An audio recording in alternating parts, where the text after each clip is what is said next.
Hello. Today is February 14th, a day of hearts and romance, and I wanted to make a list of books about love and passion and happy endings. But honestly, I don't read a lot of romance, and therefore I don't have a list to share. So instead, I have decided to put together a list of books about relationships that are far from traditional love stories. The first, and it's getting a lot of attention now, is Wuthering Heights. Wuthering Heights is not a love story. The two lovers are obsessive and manipulative and honestly quite annoying.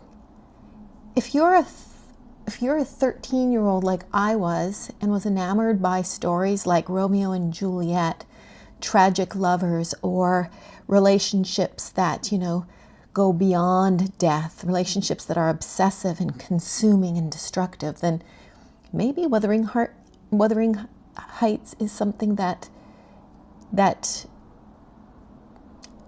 you wouldn't find inspiring necessarily, but definitely entertaining. You've got a young, poor boy who meets this precocious, charismatic landowner's daughter, and they profess their love for each other, but he doesn't feel worthy enough, so he goes off to make his fortune, and when he comes back to win her heart, her circumstances have changed, and she's married, and now this huge crisis and conflict ensues, and everything goes to hell in a handcart. Heathcliff, my opinion, is a jerk, and Catherine, well, she's a spoiled brat. Another book that's kind of in keeping with Wuthering Heights is The Great Gatsby. It's a similar story in that you have two young people meeting. Jay Gatsby is in the army, and Daisy is this socialite, and they meet at this party, and he knows that she's out of his league, so he goes off and makes his fortune and comes back to her to win her heart, but of course she's already married. These two, however, do have a love affair, and it ends in tragedy. Not necessarily because they're star-crossed lovers, but because their love was one that wasn't exactly sincere. He was in love with the Daisy that he met all those years ago. And honestly, Daisy's very superficial. And I think she was drawn mostly because of his fortune and his charismatic nature as well.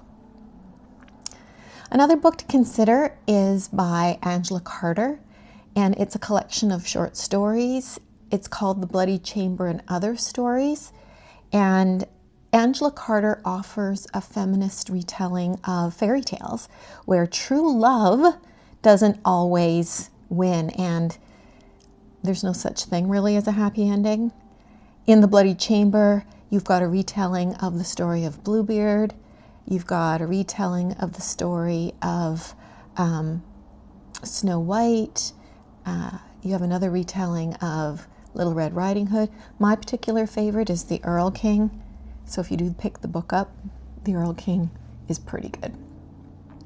Another book in the fairy tale realm as well is Lady Tremaine by Rachel Hawkhauser.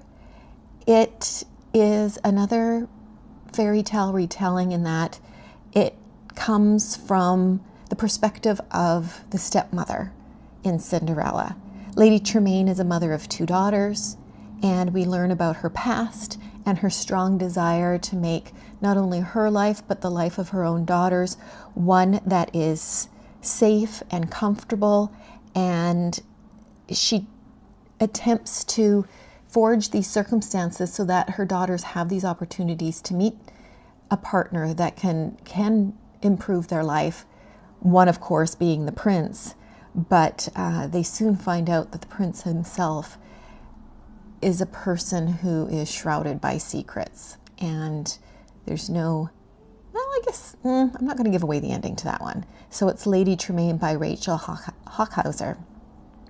From our modern story, there's Gone Girl, and a lot of us have read Gone Girl or have seen the movie. Gone Girl by Gillian Flynn. It's about a married couple. The wife disappears and her husband is suspected of being responsible for her disappearance. As the story unfolds, we learn more about their relationship, and we keep kind of guessing as to who the villain is and what exactly is the truth behind their relationship.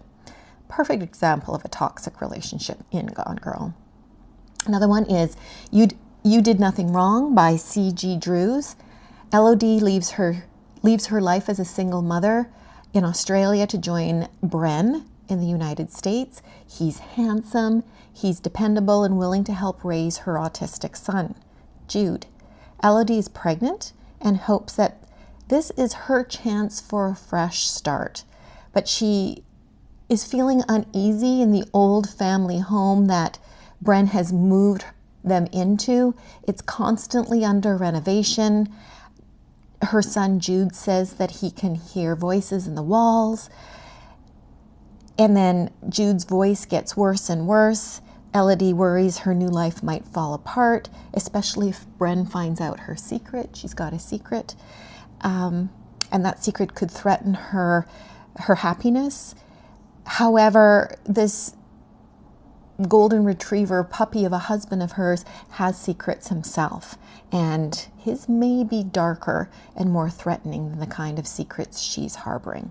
So that is You Did Nothing Wrong by C.G. Drews. And last but not least is Foe by Ian Reid. Foe is a Canada Reads contender, and I just finished reading it, and it is the type of book that really makes you think about the truth behind relationships.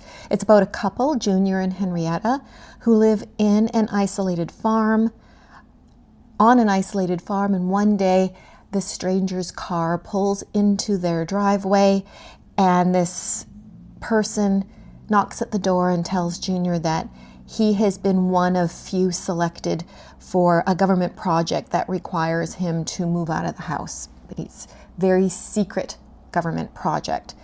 Only Junior can't go. His wife cannot go with him. But the stranger promises Junior that, don't worry, there'll be somebody here to keep an eye on your wife, to keep her company, to make sure that she stays safe. So don't worry, your wife will be taken care of while you're away. It is a speculative fiction, and it very effectively discusses the whole idea of communication in a relationship and the limits of commitment as well. I found it a compelling read and thought-provoking. I think it will spark a lot of discussion, but it definitely is not a love story. So there are these 7 books that if you're not exactly in the mood this season of love to read a mushy love story, then you might find one of these an interesting distraction. Happy Valentine's Day.